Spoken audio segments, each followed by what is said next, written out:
Good morning. Yeah. Good morning and welcome to the Gloucester Unitarian Universalist Church. Good morning and welcome to the Gloucester Unitarian Universalist Church. We've been gathering here in this building we've been gathering as a community of faith since 1779, and we welcome you whether you grew up attending here or if this is your first visit. Wherever you are on your life's journey, you are welcome here. A special welcome to any visitors with us this morning. If you'd like to get connected and learn more about our community life, please take a moment to fill out a yellow pew card, which is located on the back of the seat in front of you, or you can sign the guest book in the vestibule. Today, we'll be serving lunch after the service once again, as we have done a few times this fall already. Everyone is welcome to join us downstairs in the vestry. There's plenty for everyone. To make your way downstairs, just go through the door after the service, down the stairs and across the hall, and down some more stairs. Following lunch, we'll be holding a congregational conversation today. We haven't been able to do that in person in 3 years. So today we're going to be discussing the need for more volunteers to fill leadership roles in the church, especially on the Board of Trustees. Please do come and help us plan for the new year. Thank you to everyone who brought poinsettias to make our sanctuary look so beautiful. The list of donors is in your order of service. We are also grateful to all those who came in last week to help decorate. There was a concert here last night, and the Cape Ann Big Band will be performing here this evening. So many people are coming in our doors, and we like to show off our beautiful sanctuary. A warm welcome to everyone watching the service from home today. The order of service was sent out in Friday's weekly email, so you can follow along. Also, we hope that if you're at home, you have a candle or chalice ready, so that when we light our chalice, you can participate at home, and we can be together in spirit. Thank you for listening.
here this morning. Is this not loud enough? Okay. We have to work on our handheld mic. At any rate, it's just an amazing time right now as we are returning back to our normal lives and really turning back to everything that we did in 2019, including today's pageant. But the number of people who've been coming in the doors in the last week or so and through next week is just wonderful to see, between the Middle Street Walk and then the concert last night, to be able to bring back the pageant today. And then another concert tonight, the Cape Ann Big Band is at 7 p.m. If you don't have tickets yet, go on their website and you'll be able to get some tickets. And again, as Lucille said, we're serving lunch after the service and preparatory to our congregational conversation. So I just actually did want to ask if a couple of people could duck down right at the end of the service to help get the food served. And then also, we do need a few people to stay and help clean up afterwards. So I'm just putting a bug in your ear now to make sure that we have some folks who will be able to stay and help. Otherwise, again, the theme for today really is getting back to normal community life, and I think that doing the pageant really kind of, for me, represents that, something that we have not been able to do in person for 3 years. And so this is a real treat to be able to do this today. Just a word about the next couple of weeks. Obviously, our Christmas Eve service is next Saturday night at 5 p.m.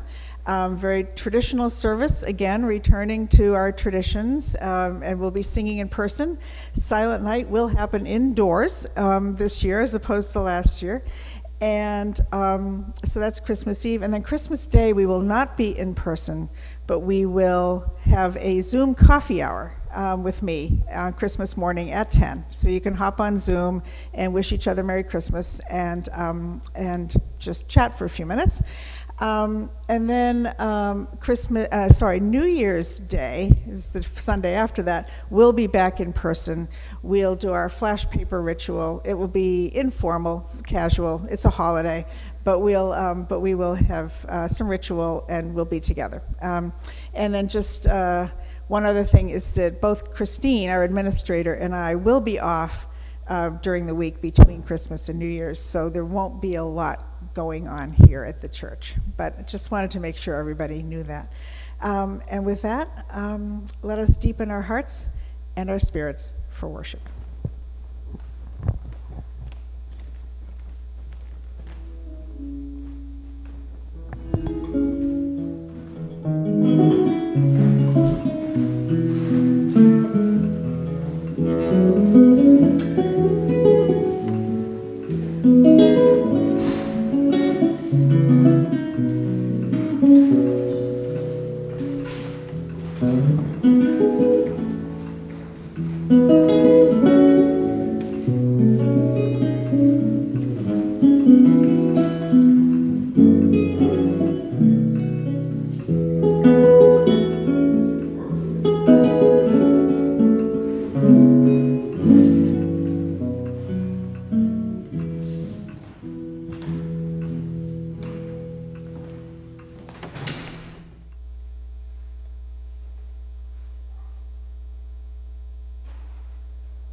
Our opening words are by the Reverend Gretchen Haley, called "We Have an Old Story to Tell."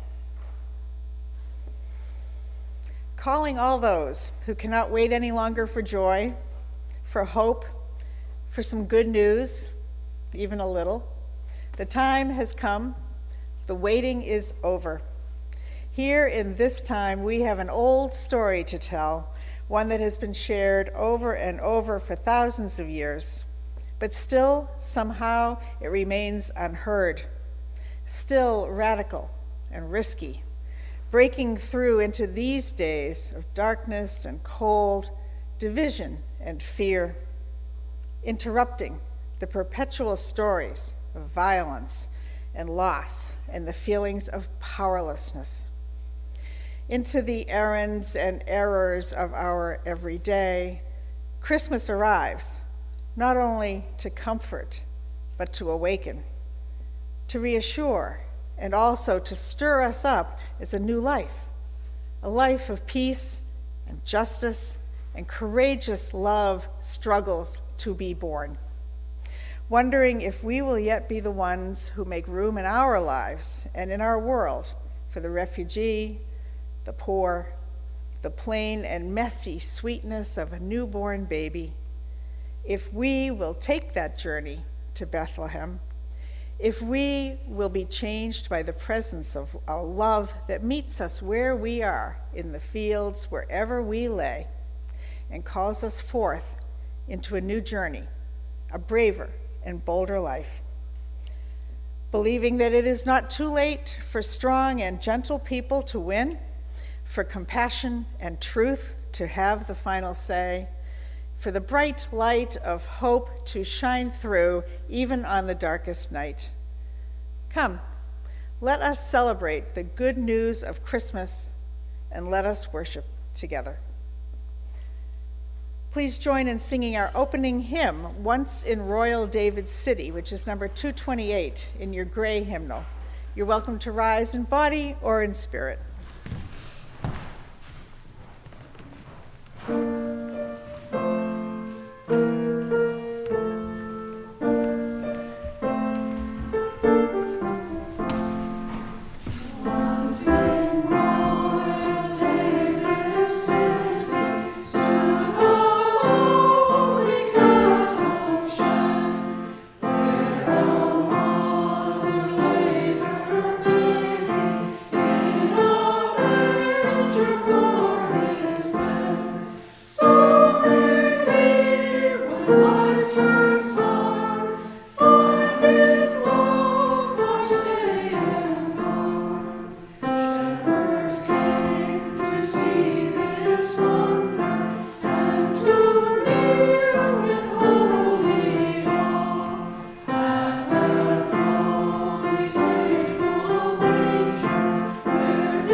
We make sacred our shared time together this morning by kindling the flame of our Unitarian and Universalist legacies. May our chalice and its flame keep us mindful of the liberal traditions that we are called to nurture and to carry forward. We take a moment now to speak together the words of our affirmation. Guests, the words are printed in your order of service if you'd like to read along with us.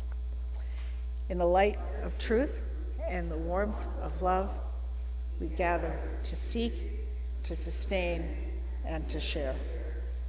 Life is a gift for which we are grateful. We gather in community to celebrate the glories and the mysteries of this great gift.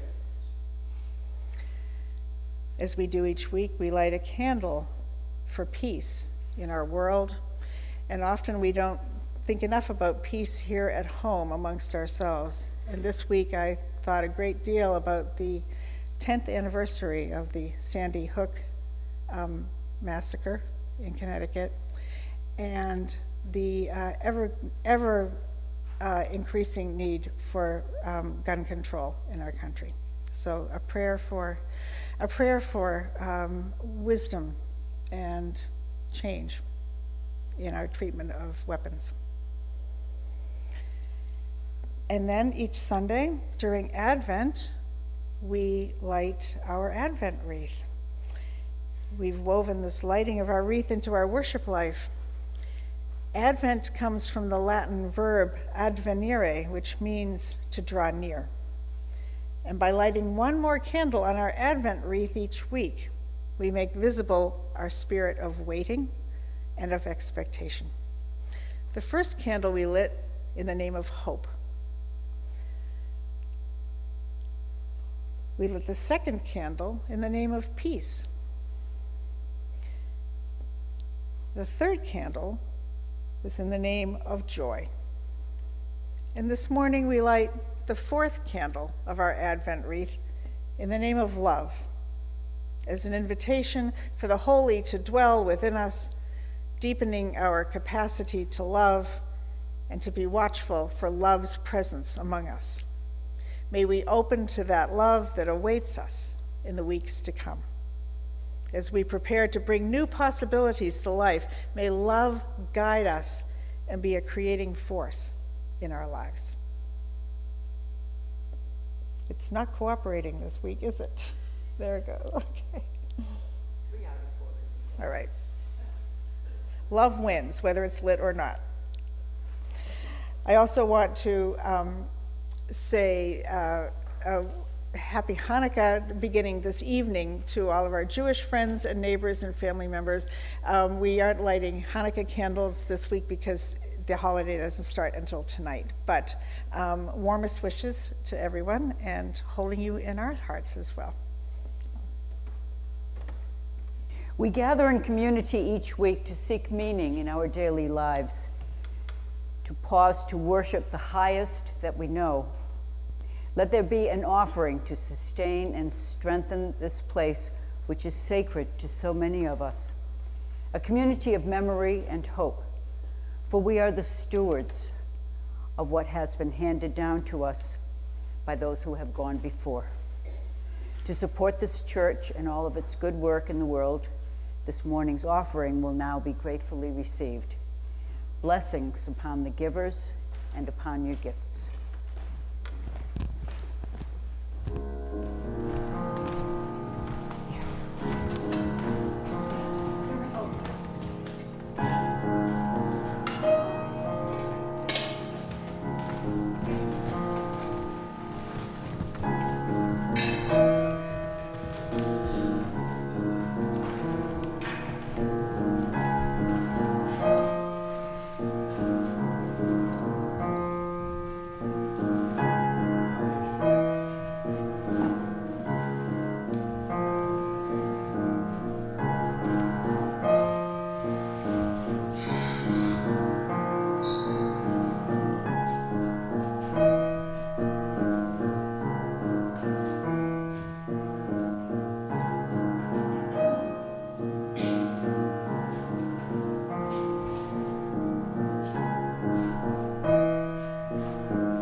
The Christmas story is rooted in old tales of the winter solstice.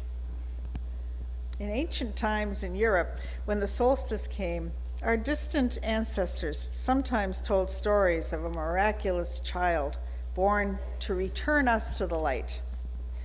Throughout the world, people tell stories of a child born to a royal family or to an important and rich family who would grow up to lead humankind into a time of truth and justice.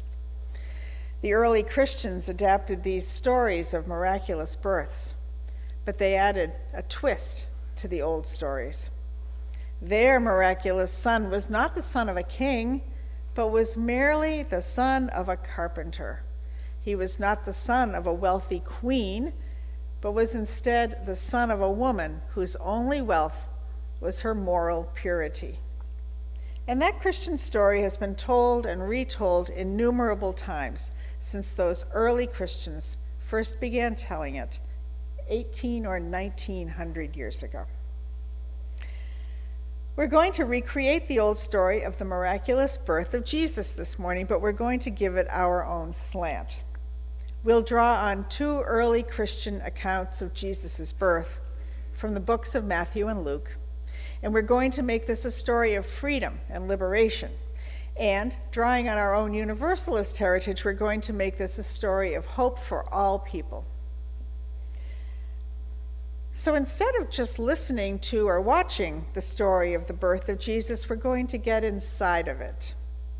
Try to forget that you've ever heard this story before, even though you recognize the familiar characters, even though you remember the familiar plot. Try to hear this story as if this is the first time you've heard it. And at various points in the story, I'm going to ask if some of you would be willing to come up here and play some of the parts of the characters in the story.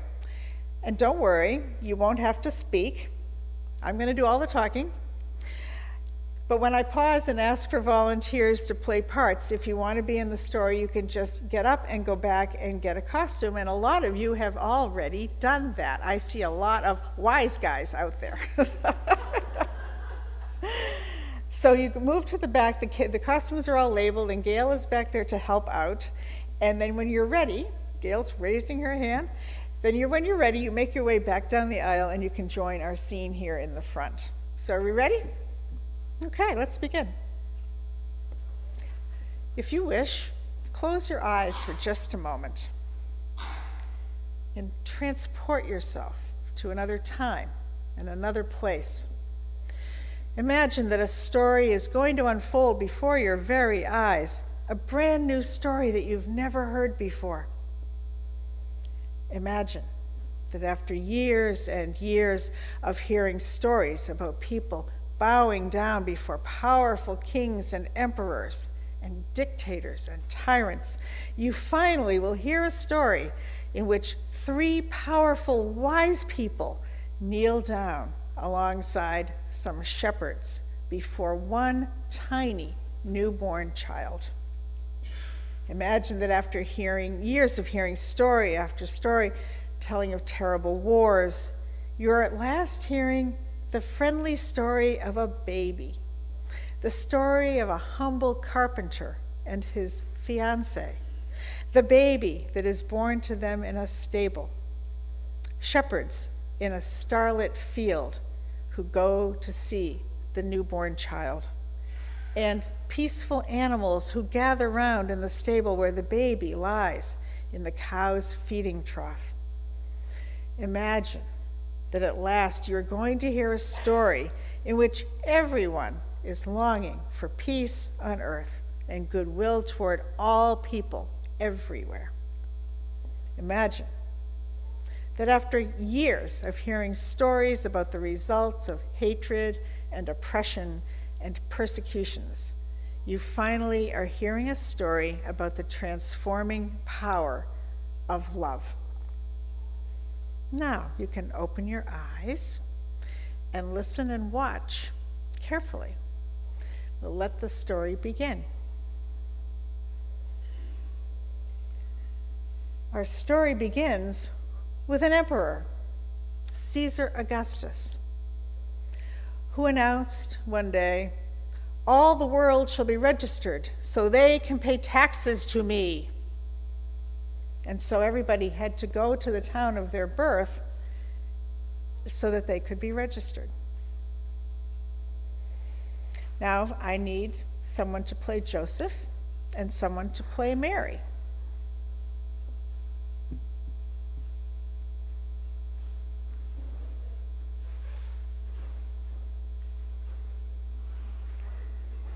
More likely people coming in.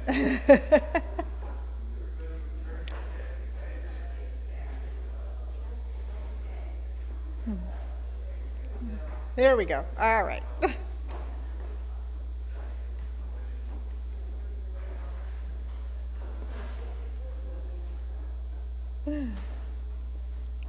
Now, all the people were required to go to the town where they had been born to register. And for some people, that meant a long journey. Joseph, a carpenter, had to go all the way from the town of Nazareth in Galilee to Judea, to Bethlehem, the city of David. He went with Mary, the woman he was planning to marry, because she was expecting a child. And they started on their long journey, traveling by day and sometimes even by night, their road lit only by stars. And as we wait for Joseph and Mary to set out on the road to Bethlehem, let's sing the first verse of "O Little Town of Bethlehem," which is number 246 in your gray hymnal.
When Joseph and Mary got to Bethlehem, they discovered that there was no room in the inn.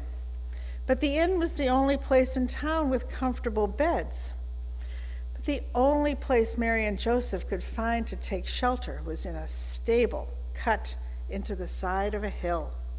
So they settled in to sleep there among the animals.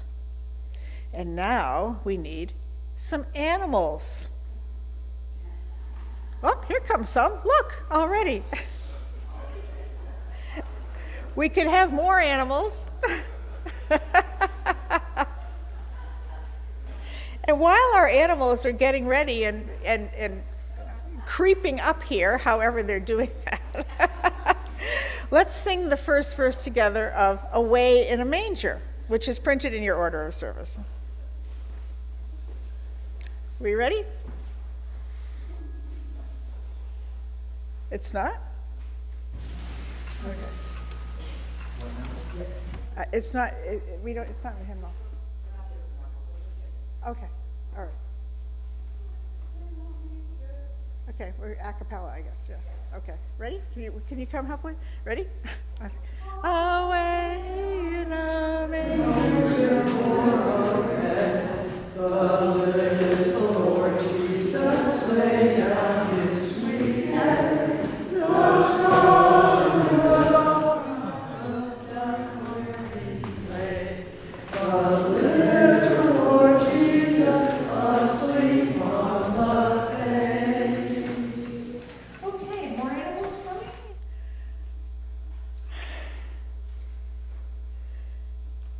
The gentle animals welcomed Joseph and Mary into their stable.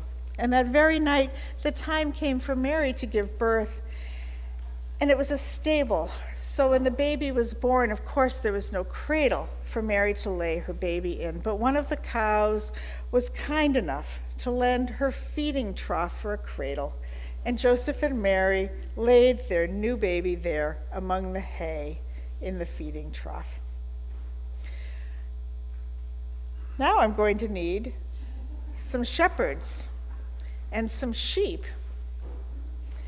And I need a person who's willing to be a messenger from the God of the Israelites, who's also known as the angel of the Lord.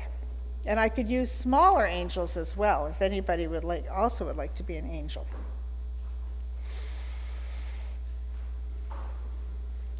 And the angel of the Lord came upon us.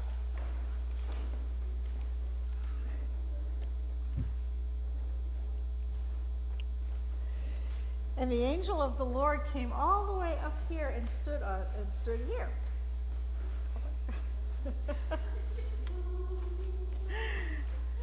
All right, more shepherds are on their way.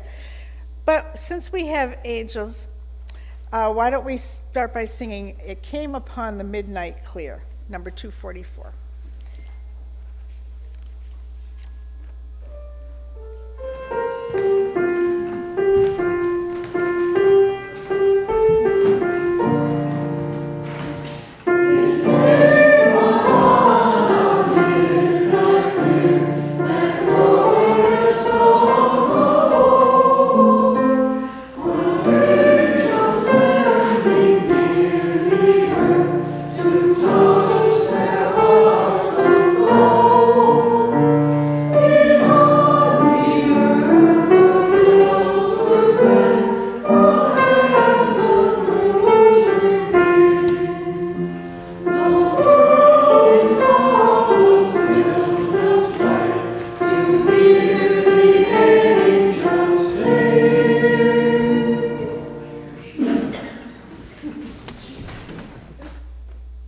There were shepherds who lived for months at a time out in the fields, watching over their flocks by night. They had to watch over their sheep because there were wolves in the hills. They would gladly eat a sheep if they could get one.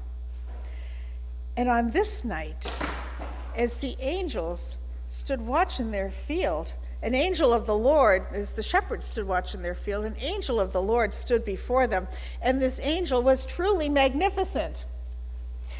And the glory of the God of the Israelites shone around the shepherds. Not surprisingly, the shepherds were terrified. They were so terrified they dropped their crooks.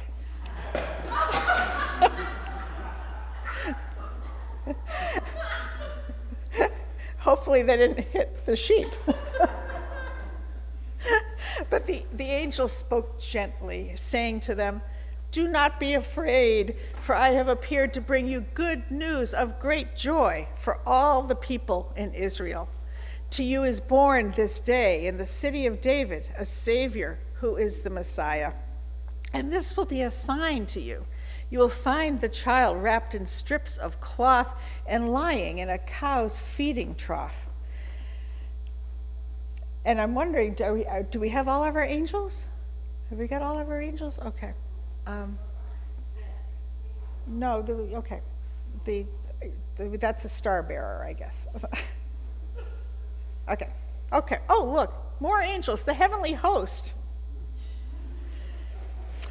So I think that we need more angels, and I think I'm going to have to ask all of you to serve as angels. So you are now all the heavenly host, all right? And you're all going to stand and join in singing, "Hark the Herald Angels Sing." And the words are printed in the order of service. Just words.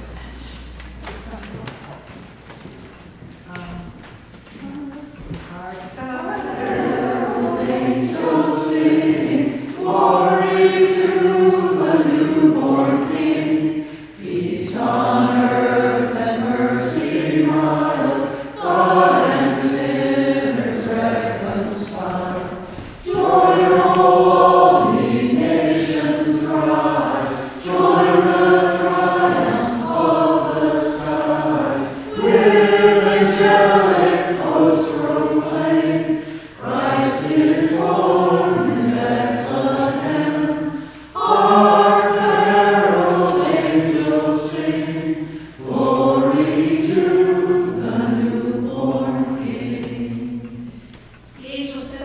To God in the highest, and on earth let there be peace and goodwill among people everywhere.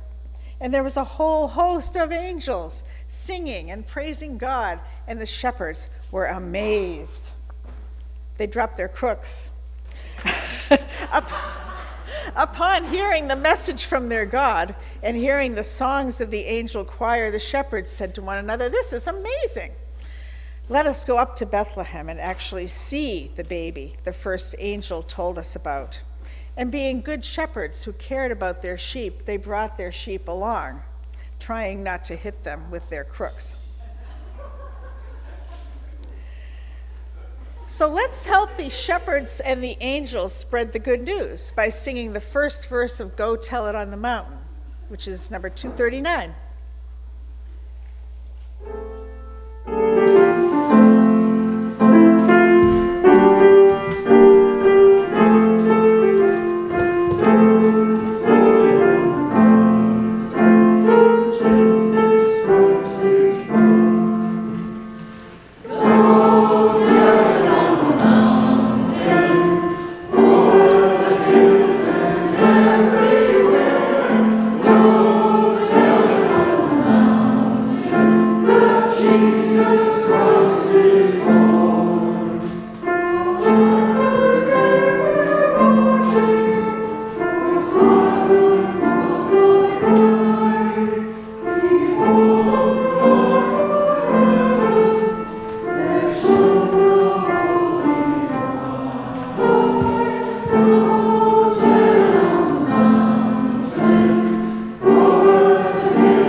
Went to Bethlehem with their sheep, and there they found Mary and Joseph and the new baby, just as the angel had told them. And afterwards the shepherds would tell everyone what the angel had said to them about Mary and Joseph's new baby, and everyone who heard their story was amazed. As for Mary, she already knew that her baby was wonderful. But she listened carefully to what the shepherds said, and she treasured all that she heard in her heart. The shepherds and sheep gathered around the feeding trough, admiring the baby, and they praised their God for the wonder of this new birth. And they prayed and hoped that what the angel said would come true, that there would be peace on earth and goodwill for all people, even for lowly shepherds. And now, I'm going to need 3 wise people who are royalty and astronomers, scholars, and I need somebody to carry the star. Who'd like to carry the star? Anybody back there?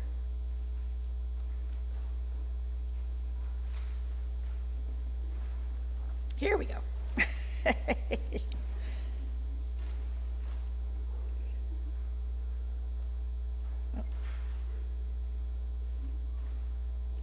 Okay.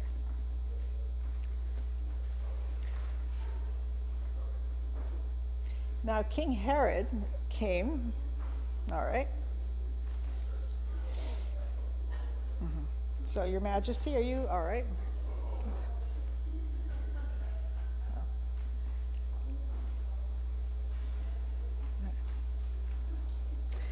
Now, as the wise people prepare to journey towards Bethlehem, let's join in singing the first verse of We Three Kings. Okay.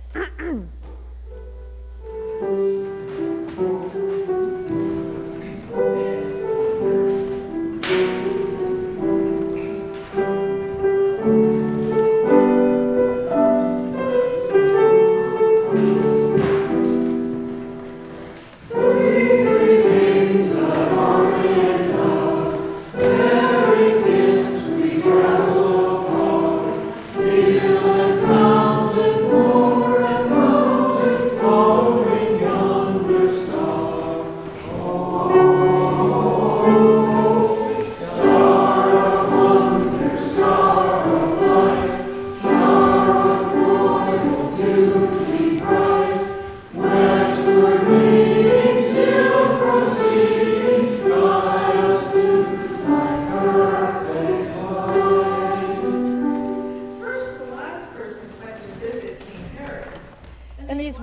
persons went to Herod and said, "Where is the child who has been born King of the Jews? For we observed his star in the skies, and we have come to praise him and bring him gifts." The 3 wise men learned from King Herod about a prophecy that had been spoken long ago, that the Messiah would be born in Bethlehem. So the wise persons set out for Bethlehem, and as they walked, they saw ahead of them the star, as they had first seen it in the far east. The wise persons followed the star until it stopped over the stable where the newborn child was lying in the cow's feeding trough.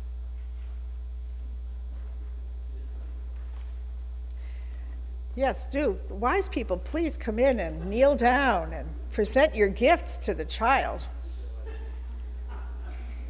We have Hanukkah gelt.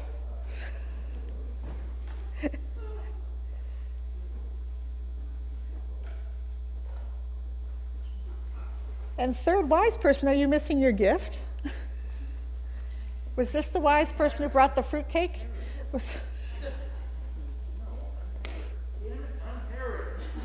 Oh.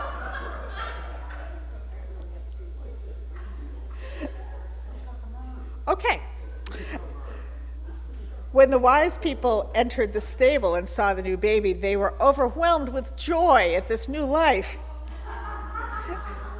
And they knelt down to worship him, and they opened their bags, and they brought out gifts of gold, because the crowns of kings were made of gold, and frankincense and myrrh, which was put in the oil to anoint kings. And Lucille. Now we are done. Let us pause for a moment. Look at this scene. It is a special night with stars, angels, shepherds, wise persons, animals, and they're all admiring a special baby that has just been born. Why would all these people stand around for such a long time to admire a tiny new baby? There's only one reason I can think of. Because the birth of a child always brings hope for the future. And for a people who lived under oppressive Roman rule, all the while longing for liberation, the birth of a child must have been fraught with extra meaning. Will this be the child who will lead us to freedom? Will this be the child who breaks our bonds of slavery and establishes a reign of peace and happiness and righteousness? And so it is in our world today. In a world that sometimes seems hopeless, we still look with hope to the future. Every time a baby is born, we hope that this child will be one of the ones who leads us to a world of righteousness. And every time we tell this Christmas story, it reminds us that we must go out and work for liberation and justice. We, you and I, are the ones who are responsible for making sure that the world is a better place for all the babies who are born. For so the children come, and so they have been coming, always in the same way they come, born of the seed of man and woman. No angels herald their beginnings. No prophets predict their future courses. No wise men see a star to show where to find the babe that will save humankind. Yet each night a child is born is a holy night. Fathers and mothers, sitting beside their children's cribs, feel glory in the sight of a new life beginning. They ask, where and how will this new life end? Or will it ever end? Each night a child is born is a holy night, a time for singing, a time for wondering, a time for worshiping. And so as our cast of characters hold their places, let's all sing together, everybody. Let's sing Joy to the World, which is found as an insert in your order of service.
You may return to your seats, and we will extinguish our chalice. Take your time.